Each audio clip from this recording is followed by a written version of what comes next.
friends. Welcome to God Focus this morning. The title of today's episode, Who Am I? Exodus 3:11, And Moses said unto God, Who am I that I should go to Pharaoh, and that I should bring forth the children of Israel out of Egypt? God probably gets tired of human beings doing this to him when he tells us to go and do something. We see ourselves through the lens of our flesh. We see our brokenness and our flaws. We do not think that we can handle the task that he asks of us. We are thinking in the fleshly realm. Yes, within us we are not ready. Yes, within our flesh we cannot accomplish the task that God asks. We need to remember that God will go with us and will accomplish what he needs to in us and with us. God sees that it is time for us to move into the place that he created for us to be. God prepared Moses by allowing him to be raised as royalty in the house of Pharaoh.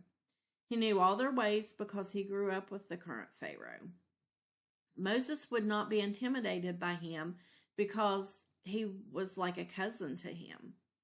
He allowed Moses to have empathy for the people of his bloodline, the Hebrews. Then he sent him into the wilderness to be a shepherd. While in the desert, he learned the ways of survival and how to navigate the desert.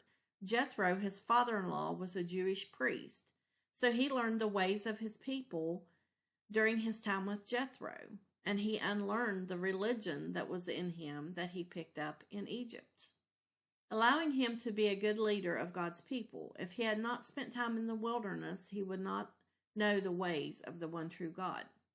He was prepared even if he didn't feel like he was ready to lead the children of Israel. But if God says you're ready, then you're ready.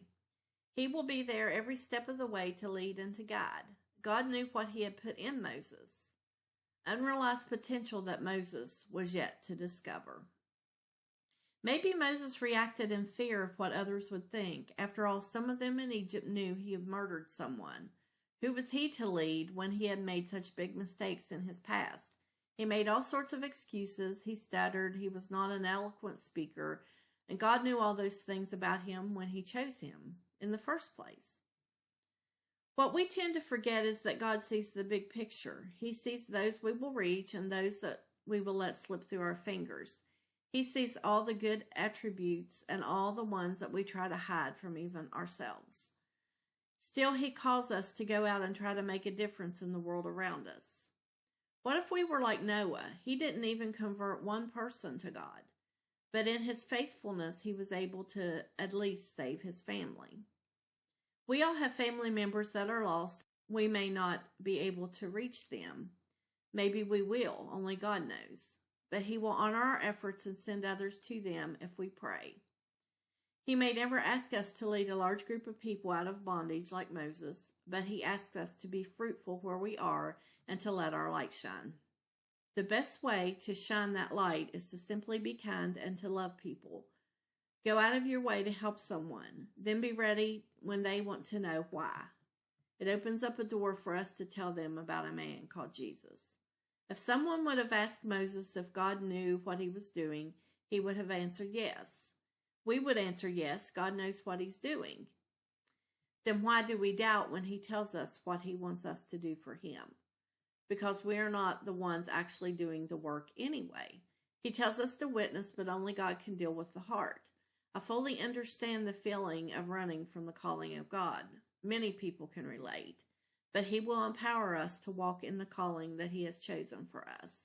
It is a process that lasts a lifetime. 1 Corinthians 3:6-8.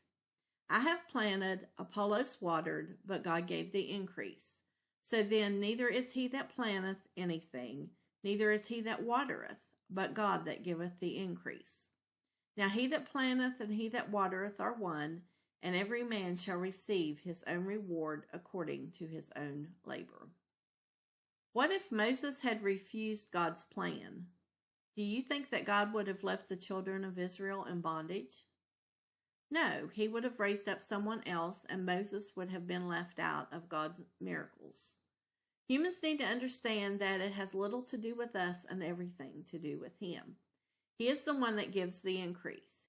He is the one that worked through Moses. God will work through us if we allow him. but we have to be willing to surrender our will to Him. Isaiah 6:8.